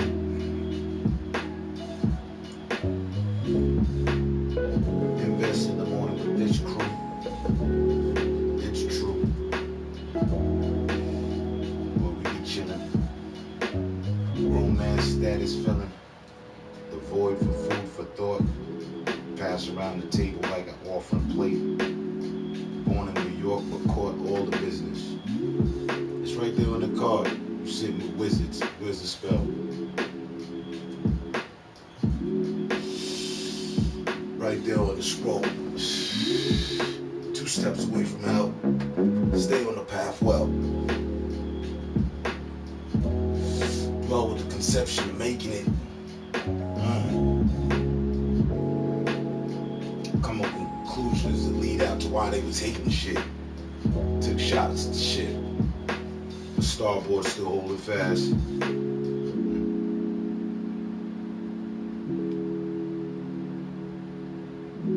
Pirates on land. Shipyards burning down the gas. Ugh.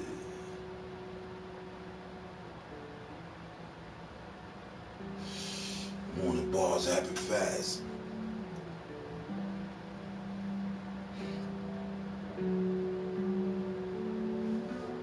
And that was just after a shot of felony.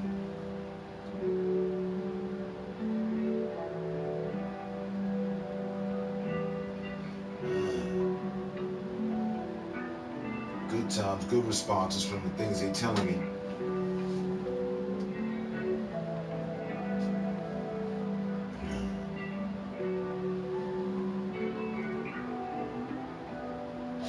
Been around since the Sally beat and the Bieber.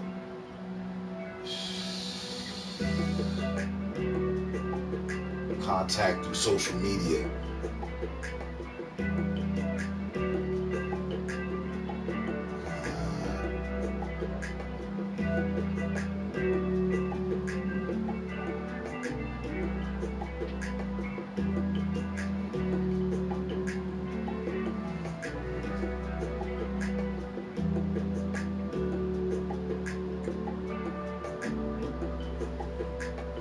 Early morning bars before 9 and all that.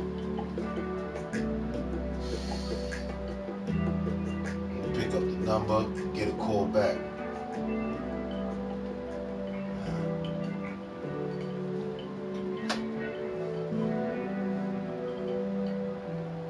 It's identification at the doormat. Yeah, did you catch the game yesterday? Either of the games? If you missed them, they on my stream before this one. It's both good games. I caught the fourth quarter of the first. I think the AFC, not the NFC. But I caught the entire AFC game.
Make sure ain't too much delay on it.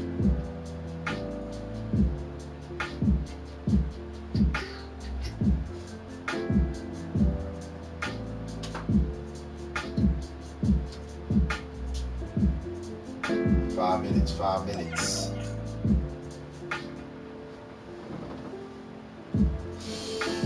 minutes left on the menace.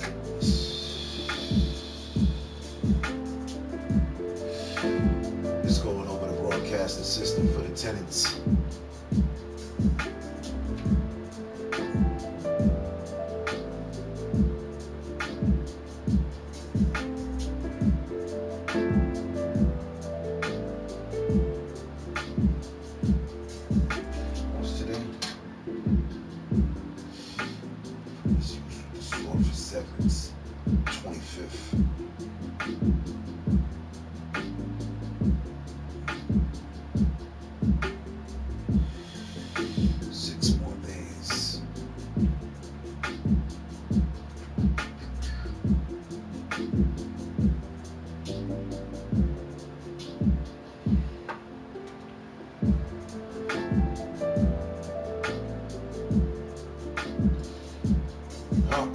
Hope they make progress this week.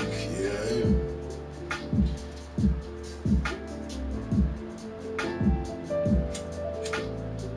All things politics.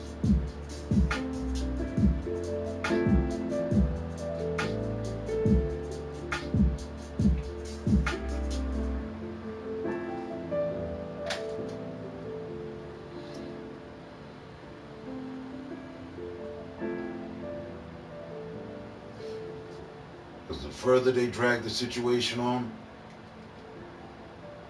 the worse the matters get. So let's hope that this week is a different resolve and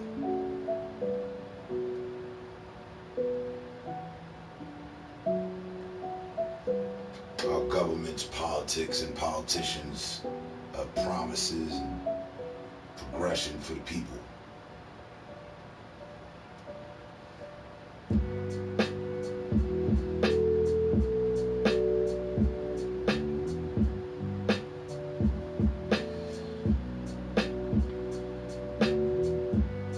You know my cadence. Stay safe, stay smart, stay up. Make sure you keep that in the plan too.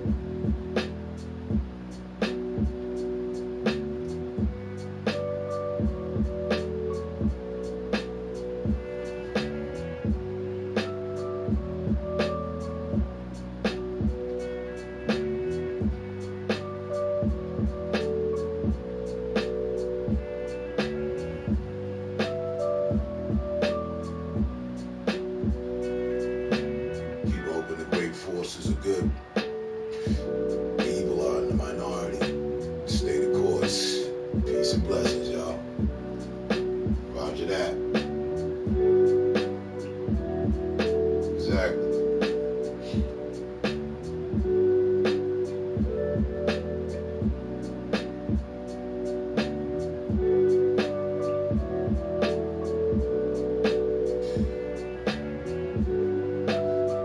Anything else is uncivilized, in the words of Charles Barkley.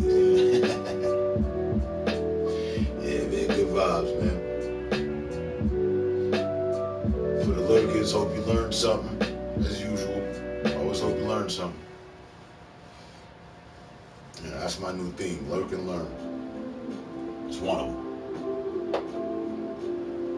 And additionally, for all those that participated, much respect to you, much appreciated. Your input is always valued.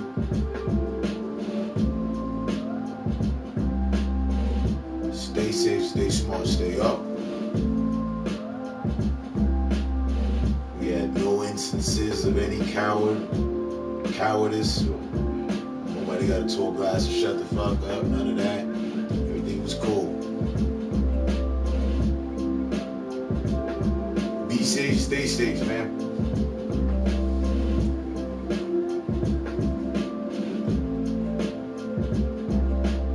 Keep your head up downrange. I'll catch y'all on the next one. That's been my 2 cents over 2 hours, people. Peace.